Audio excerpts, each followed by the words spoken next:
Hey guys, welcome back to the second episode of the HazCast. I wanted to talk a little bit about a Final Fantasy XIII this time. Man, it's been interesting. Once again, we just finished playing through this on my Twitch channel. The entire trilogy, back to back, 13, 13-2, and Lightning Returns. And it's been interesting, and I wanted to kind of like hit a few different topics, mainly just from the small following that I already have. Some of the comments are quite polarizing. People are either really, really loving this game or this trilogy, or they really, really didn't like it. And the reasons why they didn't like it, I wanted to kind of like zoom in on those and discuss them a little bit, because I got to admit, man, a few of the reasons I completely agreed with before I started playing through them again. And now that I've played through the trilogy back to back, I think Final Fantasy XIII as a whole has kind of become right up there in terms of one of my favorite Final Fantasy games. So the first thing I wanted to touch on was just some numbers. Just in terms of sheer following and the number of viewers that were watching the stream as we played this game. It kind of went down by average of about 20 viewers. My average is around about 60 to 80 viewers. But while I was playing Lightning Returns, my average went down to about 50. And already, right, there was a lot of Final Fantasy fans that have been following along this marathon, and already, a good portion, that's like 15 to 20% just dropped off. And many of them actually said that they would do as much because they had zero interest in watching this game, because they just flat out, they just didn't like it. Some other stats for you. If you do a quick search on Twitch for the number of followers, because you can actually follow a game on Twitch, like a video game title, and then you can get like a little reminder when someone is streaming that game goes live. Just in terms of the number of followers of people who follow any of the 13 Trilogy games, it is so different compared to most of the other Final Fantasy games, or most of the other games in the series. Like, we're talking thousands, tens of thousands of followers less than any of the other games. I think that's a telling thing. It really is. So here you go. Here's some stats for you. Final Fantasy VII, current followers on Twitch, 273,000 followers. Final Fantasy VIII, 108,000 followers. Final Fantasy IX, 125,000 followers. Final Fantasy X, 82,000 followers. Now, Final Fantasy XIII, boom, we're down to 59,000. Okay, that's a pretty significant drop off there. It's like 20,000 less than Final Fantasy X, right? But check this out. Final Fantasy XIII 2, 16,000 followers. Final Fantasy XIII Lightning Returns, 17,000 followers. So we've gone from, 100,000 plus followers right down to around the 15 to 20,000 followers for Final Fantasy XIII 2 and for Lightning Returns. That's a huge drop. And I get it. Some of you might be saying, yeah, but that doesn't really reflect on, whether the game's good or how many copies it sold and all that. I get it. I really do. But here's the thing. It's not, I guess the angle that I'm coming from is not really whether the game was successful or not. It's more about really kind of zooming into just the average Final Fantasy fan and why they didn't like these games. And me personally being kind of somewhere on the fence with these games as well, prior to me playing this series again back to back, to completely like flipping it. Now I love them. I really do. I think they're brilliant. So the first and kind of most common reason why people didn't like Final Fantasy XIII, it's just too linear. You know what? The fact is that that's completely untrue. The game is far less linear than Final Fantasy X ever was. But no one ever complained that Final Fantasy X was linear. If you take a look at those maps, like if you've got the guidebooks, if you happen to be one of those kind of Final Fantasy fans and you've purchased the guidebooks, open them up. Look at the maps for Final Fantasy X and compare those with Final Fantasy XIII. The reason why I think people felt like Final Fantasy XIII was more linear was because in Final Fantasy XIII, the game design was as such that you had complete control of the camera. See, in Final Fantasy X, you didn't. And in Final Fantasy X, if you go back and play it, the camera is just moving along splines. It's showing you different angles as your character kind of moves from point A to point B. The fluid camera movement is showing the characters from the side, from the back, then it swings around to the front. You're getting this constant flow of space, this feeling of space around the character as you're moving. When you give the control of the camera to people who essentially have a wide open area to move along, they will generally place the camera behind because they're running forward so they can see in front of them and leave it there. So when you have a long period of time, for example, one corridor that you could be running down in Final Fantasy X, that could be 2 minutes of running. But in that 2 minutes, the camera has shown you all kinds of different angles. You don't have control over it. And it's not just posted up behind you. In Final Fantasy XIII, you set the camera where you want, and you're pretty much staying there. Outside of combat, the camera's pretty much fixed. So, of course, it feels like you're running in one direction for 2 minutes. Just going, oh, man, when is this going to change? And I think that's the illusion of why people thought that the game felt so linear. There was plenty of corridors and plenty of other Final Fantasies, and they never felt linear. But I think that's probably the biggest reason, the biggest culprit to why it felt that way. And it's really, really unfortunate because the moment you start Final Fantasy XIII, the game drops you off on some bridges that have been broken and they're busted, and basically a war is taking place on some bridges. Yeah. You're literally on a bridge. This isn't Spaghetti Junction. It's not an interesting bridge. It's a lot of straightness, and if there's no camera, if there's no dynamic camera movements moving around these bridges, showing different angles, showing the scope of the place that you're in, it's going to feel pretty linear. The second complaint that showed up often was the fact that people didn't like the paradigm system. They didn't like the way that the combat felt. And I think this is a real tricky thing, mainly because Final Fantasy they've basically been reinventing combat systems, nearly every single game that they put out. It's a new thing. It's tweaked. It's the old system, but with these new bits and pieces. Or in the case of Final Fantasy XII, they just come up with a whole other thing, right? Shout outs to Final Fantasy XII. Gambit system is awesome. The whole paradigm system was basically... if you were to think back in Final Fantasy history and you think back to, the Final Fantasies that had jobs, pretty much the whole job system, class system, and all that stuff, it's basically all of that rolled into one that you can switch and change out on the fly, mixed in with an ATB battle system. It was fast-paced, not so quick at the start, but by the end of the game and in, some of the boss battles, you had to be quick. If you hadn't really learned the paradigm system by some of the boss battles, you were going to be stuck for hours and maybe forever, and maybe to the point where you gave up, because it was one of those systems that it was forgiving, but it could also be very unforgiving. And I don't really know why that got flack, because if you went into this whole trilogy kind of believing the hype of disgruntled Final Fantasy fans, you immediately would have been turned off, but, oh man, they changed it all up again. Paradigm system, what the hell is that? You can just auto battle? Man, I don't want that. I want just traditional, old school turn-based battles, just like Final Fantasy X. I just want it just like Final Fantasy X.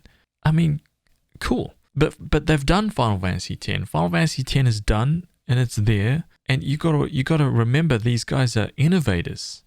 These guys are always trying to push the boundaries. They're always trying to grow. They're always trying to develop things. Not that, I'm not trying to say that, what's broke, what isn't broke doesn't need to be fixed.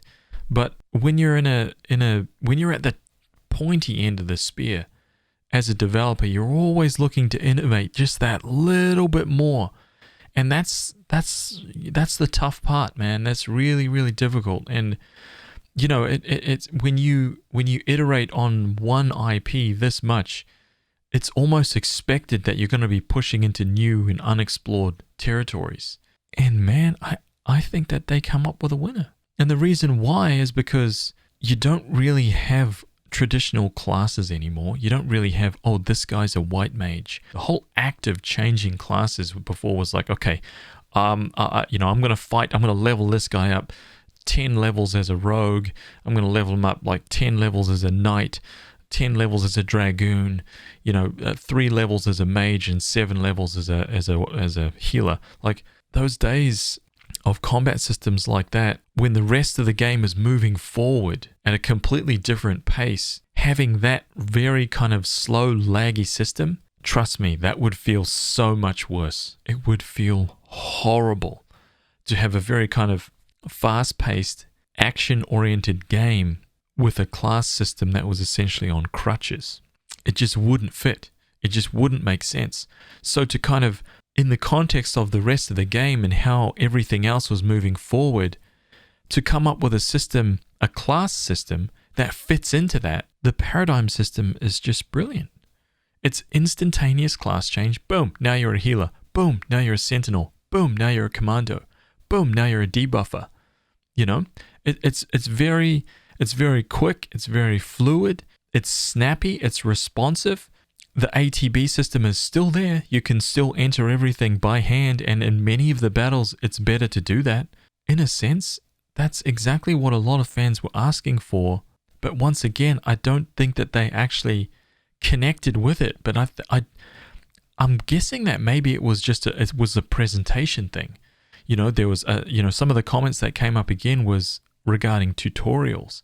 The tutorials were just too long. The tutorials went on for hours. 2, 3, 4 hours into the game, I'm still getting tutorials on how to fight. I get it, man. I hear it because I felt the same things, or at least some things similar. But here's the thing. Just get in there and figure it out. That's what you had to do in every other Final Fantasy game. That's generally what you have to do with every game.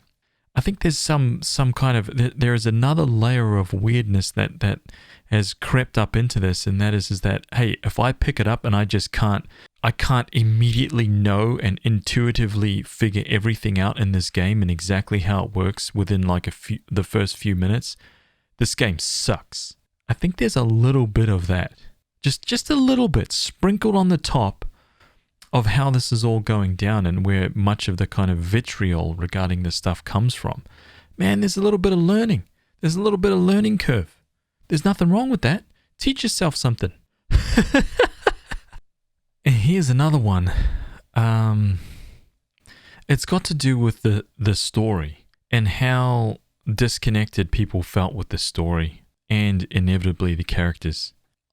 I'm still a little bit, I'm still mostly in agreement with this one because right away, all the terms, all the names for things in the game, Lena, she immediately got turned off by all the naming conventions in the game.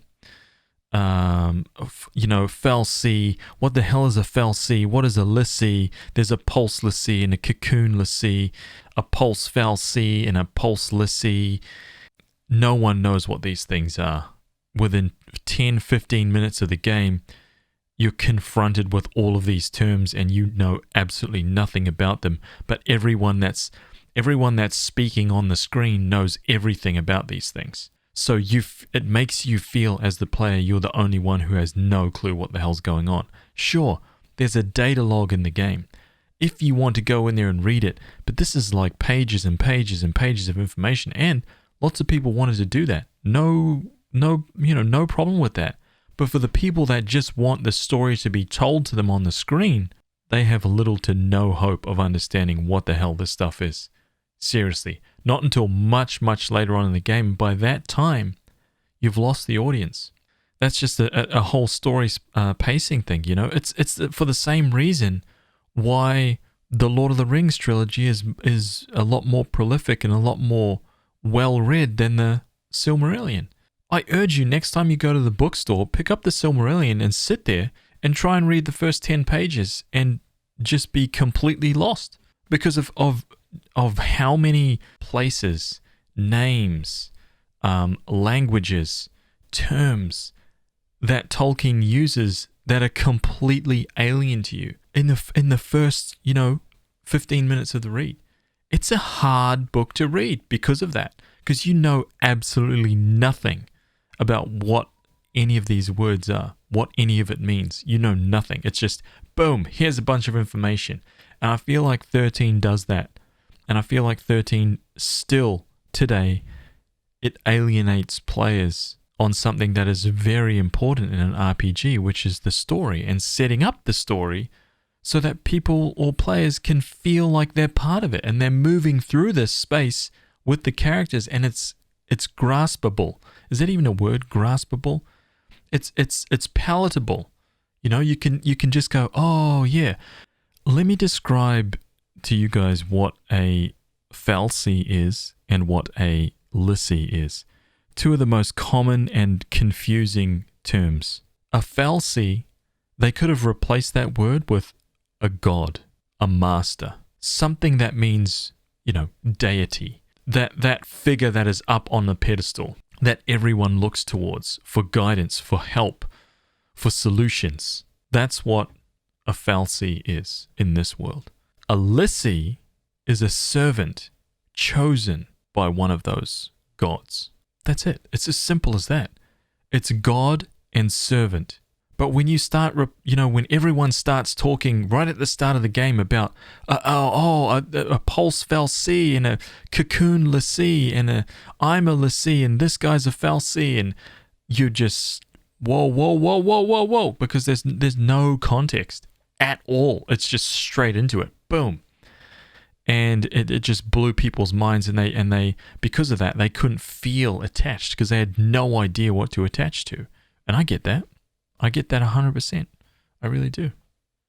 And now, just before we move on to Final Fantasy XIII 2, I just wanted to touch on one more little thing about Final Fantasy XIII and kind of a frequent thing that came up, and that was the characters' personalities, specifically Hope and Snow. I didn't really hear too many people say, that they didn't play the game because of Hope and Snow, but just that those characters rubbed them the wrong way. And I get it. I think that can kind of happen with any character who kind of is overly, wears their personality on their sleeve, on the outside, Hope, one of the classic comments from Hope is that he was just a whiny baby. And, I mean, it's hard to kind of fault him for that because, it was right at the start of the game, it's a wartime situation, and hashtag spoilers, you better mute this now. He watches his mother die, and he's a kid. So, wouldn't you is that not grounds to cut him some slack? Now, none of that happened, and it was acting the way he was. All right, I'm on that page too. But man, that's got to be rough. It's wartime. Things are happening. He watches his mother die. That's grounds to be a little bit wobbly as a child. As a young teen.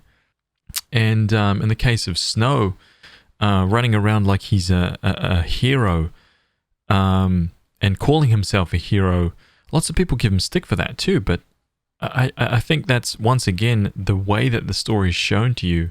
It's brilliant if you give it a chance, and if you don't, you'll never get to see why he is that way or why he says those things. And that is the fact that,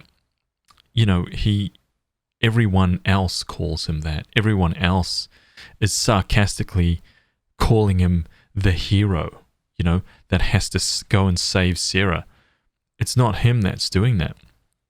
And if you were to play the game through the whole way, you would learn that. You would see that, and you would see, if you go to, the first time that he actually calls himself a hero, the reason why it's a little bit sarcastic. There's a little hint of sarcasm in his voice, and I think that's exactly why. But you would miss that, if you just took it at face value, boom. Oh my God, this guy's an idiot. Moving on to Final Fantasy XIII 2. Man, look, I'm just going to tell you straight up, if you don't want to know anything about these games, you probably shouldn't be listening to these podcasts anyway, but time travel. The ending of Final Fantasy XIII, awesome. Really, really cool. Love that whole FMV sequence. It was just so cool, man. So awesome and so cool. Just the whole scenario, how they ended up where they were, and everything that happened. And then when you start Final Fantasy XIII 2, the ending wasn't actually what happened. And that is such a cool way to start a game, to start a sequel. It's almost like, holy shit. Like, I've waited 2 years, like, wondering what the hell's going to happen so that I could play the next game in the series. And now you're telling me what actually happened. It kind of happened, but there was actually a difference. Something changed, and now we're only just seeing what changed. And that is basically the start of the entire second part of this series. And there's a ton of time travel involved, right? The synopsis of basically of the game, just in layman's terms, is that the timeline's been messed up. Someone's messing with the timeline, right? Certain people have disappeared. Certain people did specific things that we didn't know that they did. And your role in Final Fantasy XIII 2 is to kind of fix all of those things. You play as Sarah, and she's the only one who actually remembers the correct timeline. Everybody else remembers things completely different. So you spend the game trying to get back to her original timeline and set things up the way that they actually played out in her memory. And it is freaking awesome, dude. It is so cool moving through that game and seeing like alternate versions of the same areas that you've traveled to multiple times. You know, some of these places have 3, 4, 5 different versions and different states of occupation. A city that you go to at one point is completely overrun by enemies, and it's in this constant state of war. You return to that same city 100 years prior, and it's fine. It's just being built. Everything's just kind of happening. Everything is great. You return to that city 500 years into the future, beyond the Great War, and it is even more insane, more technologically advanced. That war has been resolved, and everything is fantastic. Or you go to a future where the people who were involved in saving that city were actually killed. And therefore, it could never reach the heights that it was destined to reach. That kind of stuff is amazing, man. It's amazing, especially if you like time travel theory and all that kind of stuff, and being able to interact with multiple versions of characters that you've come to know and love throughout the first game and now the second game, being able to see them at different stages of their lives or different times. Some of them are actually moving, that some of them have their own method of time travel as well, and they are moving on alternate timelines as well, and you see them in alternate timelines, and it starts to get really tricky, man.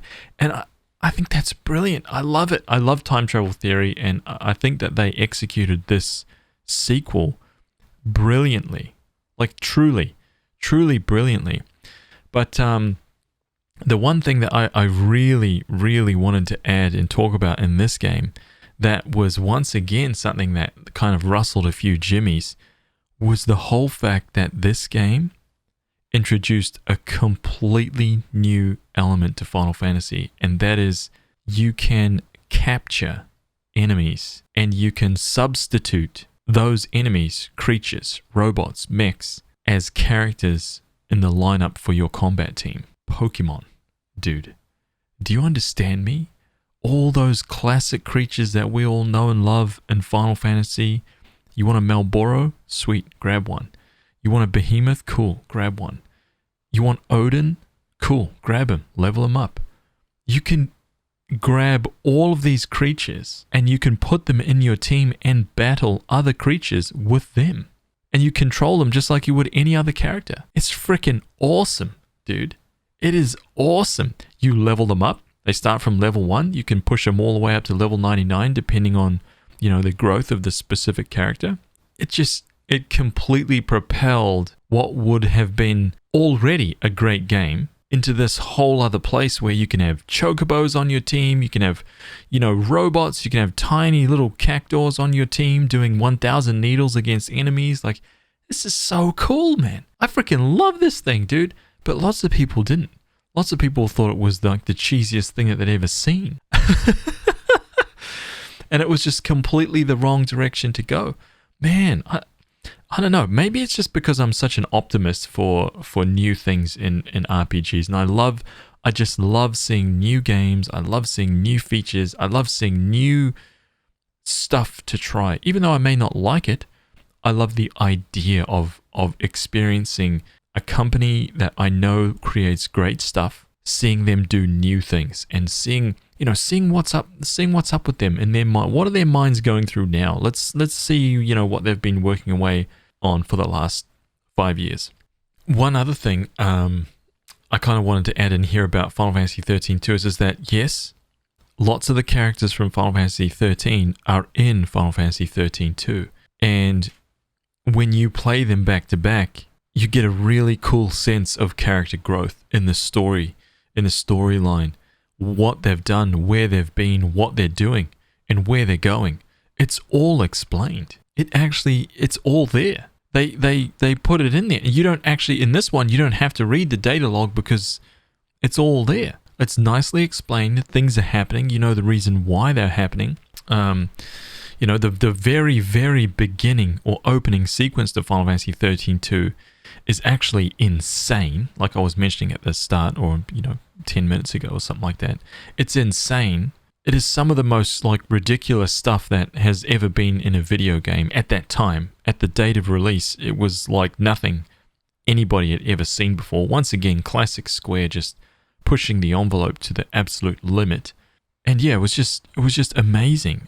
Without kind of delving into the specifics or complete spoilers, if you start the game, you'll see that Lightning is lost. Lightning is lost in another dimension, essentially.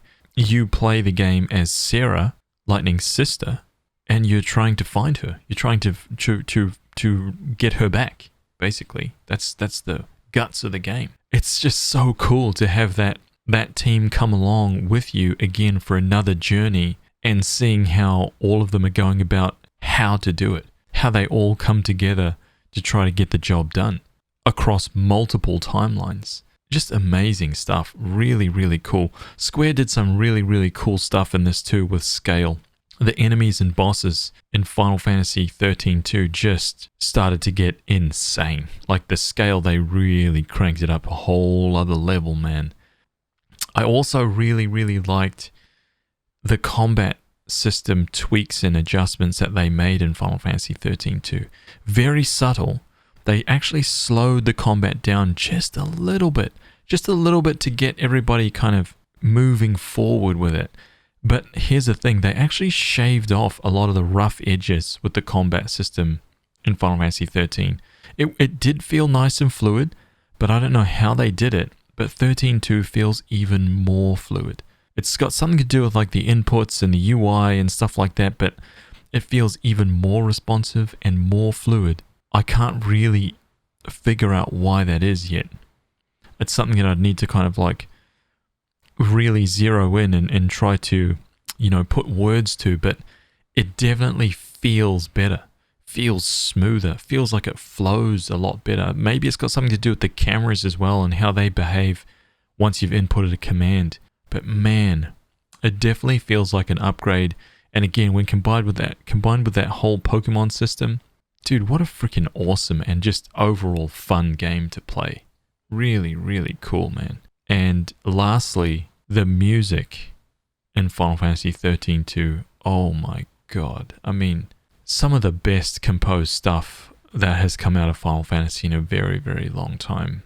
Very, full of emotion when it needed to be. Just great stuff. Really, really great stuff, man. Final Fantasy XIII Lightning Returns. Easily the least favorite of the trilogy. Why? Because you finally play as Lightning. It's the culmination of the trilogy. The ending of Final Fantasy XIII 2 is kind of a shocker. So once again, we're waiting for another couple years before we could play the final episode of this trilogy. And you're back playing as Lightning again. Once again, without going delving too far into the game, crazy story stuff happens Everything, gets reset timeline-wise. But in Lightning Returns, you play as Lightning alone throughout the entire game. You don't have anybody else in your team. There's not another couple of characters. You're not playing with other creatures anymore. The Pokemon aspect is gone. It's just Lightning. However, in Lightning Returns, Lightning has pretty much become God tier. She's insanely fast. She's insanely powerful. She is basically like a superhero, essentially. She has all the capabilities, all the skills. She can do unbelievable stuff. And once again, most of the cast of characters that have been there for the first and second games are right there with you. There's new characters that are introduced. They're all awesome. The performance of all the characters is great. How all the stories kind of have grown and keep growing throughout Lightning Returns is awesome, because it all just flows together as one big story. All of that stuff is amazing. But this is the one thing right here that put off almost everyone straight away. And it's funny because you don't realize it immediately. You only understand the concept of what's actually happening after playing for probably about 30 minutes to an hour. And then you realize the jeopardy you're in because you've already let some time go past. And that is that the game is timed. Every 2 or 3 seconds in real time, our time, that goes past, 1 minute goes past in game time. Of course, you can sit there and you can pause, you can open the menu and all that kind of stuff to stop it, right? That pauses game time. But while you're actually running around doing things, the clock is ticking. And you only have a certain amount of time in this game to complete all the objectives that you want to complete. Everything is timed. That was hugely polarizing, I think. And I completely understand why, man. I hate timed games because I'm the kind of RPG player that likes to do everything. I like to be able to explore at my own pace. If I want to go off into the wilderness and search somewhere and fight some creature that I saw sneaking around over there, I want to be able to do that without the pressure and without the feeling of, oh man, if I do that, I'm not going to be able to do all these other things, so I'm going to run out of time. And that's what Lightning Returns, that's the scenario that Lightning Returns puts you in. It deliberately puts you in that position. But I wanted to talk about why I think that the game does that to you. And I think because it's quite interesting. I think that Lightning Returns, the game design of this game was extremely interesting. Firstly, Final Fantasy XIII it did have a lot of, what you would call linear paths. Go from point A to point B. And that could be a winding path, it could be on a bridge, it could be through a city, it could be through an open field, but you still needed to go from point A to point B to progress the storyline, right? And then cutscenes would play and so on and so forth. Then Final Fantasy XIII 2 was really similar. Lightning Returns is different. Lightning Returns is essentially 4 or 5 giant open world areas. That's it. There's no paths. There is a bunch of stuff that is happening in all of those worlds, and you can do them in any order that you want to. Right from the word go, boom. No one's holding your hand. It's just, here's the world. You have a task to complete. You have a general overall task to complete as this more or less superhero character, right? You've got this overall task of you need to save people. You need to help people. You need to save their souls, essentially. And you can tackle it however you want.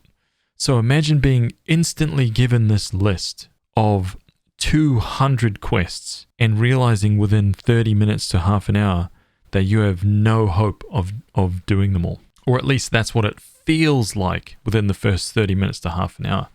It feels like it would be absolutely impossible. And for a lot of people, right at that moment, they just go, nah, I'm out. But here's the thing. I think that Square developed this game with that on. They wanted people to be challenged in that way, because if you just do nothing and you just let the game go, you will get to the end of the game in probably, around the 10-hour-ish mark, because all the time, the days will just keep ticking by, in-game days, and you've only got a fixed amount, and you'll hit the end of the game. And you'll get a terrible ending, but that will be the end. However, by doing that, you will unlock some abilities for Lightning that enable you to more or less stop time or slow down time. You see, and then I think what the game will do, it will encourage you to play a new game, start again, new game plus, with all of those abilities, and right from the start, you can slow things down, you can stop things from happening, you can buy yourself a bunch more time, and once you kind of get hold, once you grasp that idea, the time limit really isn't a factor anymore. And if you already know that, the first time you play through, you can really monopolize on that and get a lot of the game done and complete on your first playthrough. I played through on my stream. We started actually on normal difficulty. On normal difficulty, I couldn't use the same method that I wanted to use because you start off and the battles are quite strong depending on where you go and where you want to grind enemies. The tactic of using time-stopping abilities requires you to grind on specific monsters in order to gain the currency to perform this ability. That whole act wasn't efficient. So you kind of couldn't do that if you start with the most difficult difficulty. If you start on easy, you can do that. So I recommend for anybody that doesn't, got turned off by the fact that it was timed, play the game on easy. Okay, play up to a certain point, try to do what you can. You'll eventually learn an ability called chronostasis, which allows Lightning to freeze time. And during that, you can carry on and you can get a whole bunch of your tasks done without time actually advancing. And once you learn that whole sequence of stopping time, grinding enemies, gathering up the currency that is used to stop time, and continuing to play the game that way, you'll get into a rhythm of it, and you'll see that there is by far more than enough time and more than enough enemies and creatures and battles in the game for you to do everything that you could have wanted and more before the game ends to get the ultimate ending. I think it was a really smart decision for Square to do this.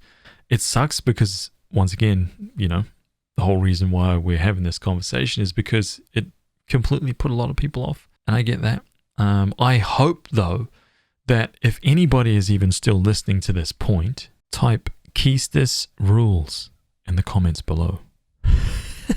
Right? If anyone is still listening to this point, that you consider giving it a shot. But I would strongly recommend playing all three of the games back to back to back. I think one of the biggest, if I could sum up the entire trilogy and say what is the worst thing about it, I would say that I wish that this trilogy was released within like 6 months of each other. Like in today's day and age, I almost feel like this is the kind of thing, this could have been one game, and 13.2 was like a DLC release in 6 months, and then 13.3 or Lightning Returns was a DLC in 6 months. So that nobody had to wait so long, because with how 13 set the game up and set the pace with the confusing terms and the storyline and everything, to wait a couple years after that, everyone's forgotten. No one knows what the hell's going on anymore. And to be thrust back into the world in a completely different timeline, is a completely different place, that can be confusing. And then again, to wait another couple years for Lightning Returns to be thrown into a game that has, that's instantly timed, I think that is too jarring. It's just, wow. That would be the only thing that I could change. And if you could now play all three games back to back, I guarantee you when you get to the end of Lightning Returns and you watch that final cutscene, that final battle, and you see how all the characters' stories and how everything is like nicely tied up, how it's all knit together beautifully. And the very first opening scene in Final Fantasy XIII, the train that Lightning is riding, and she is riding the exact same train in the final cutscene if you get the good ending in Lightning Returns. However, at the start of Final Fantasy XIII, she's riding in that train basically as a soldier about to get into war, about to create absolute chaos. And at the end of Lightning Returns, she steps off that train a civilian, and it's all she ever wanted. That was just freaking beautiful, man. It is such an astonishing story, and it's just amazing. And I love how they, you know, the whole thing came full circle. I love how they ended it with that.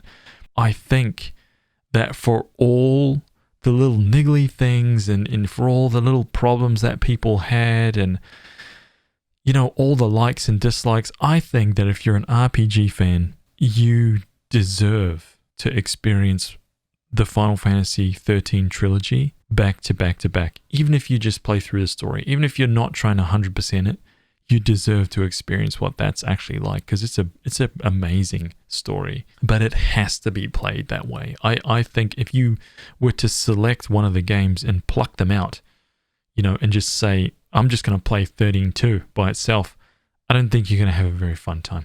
I just think I'm going to play, you know, Lightning Returns by itself. I don't think you're going to have a fun time. All three of them together make a phenomenal experience. Really does.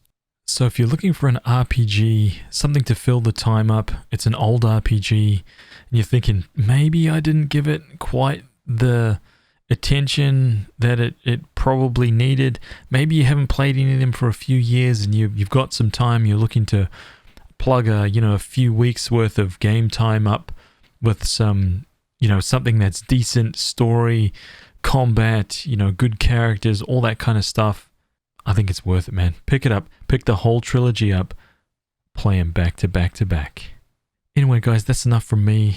If you guys have any polarizing opinions, any thoughts on anything that I've said, feel free to let me know in the comments or, you know, live on the stream, wherever you can, you know, reach out to me, because I'm always kind of interested in discussing RPG stuff. So until the next episode, yeah.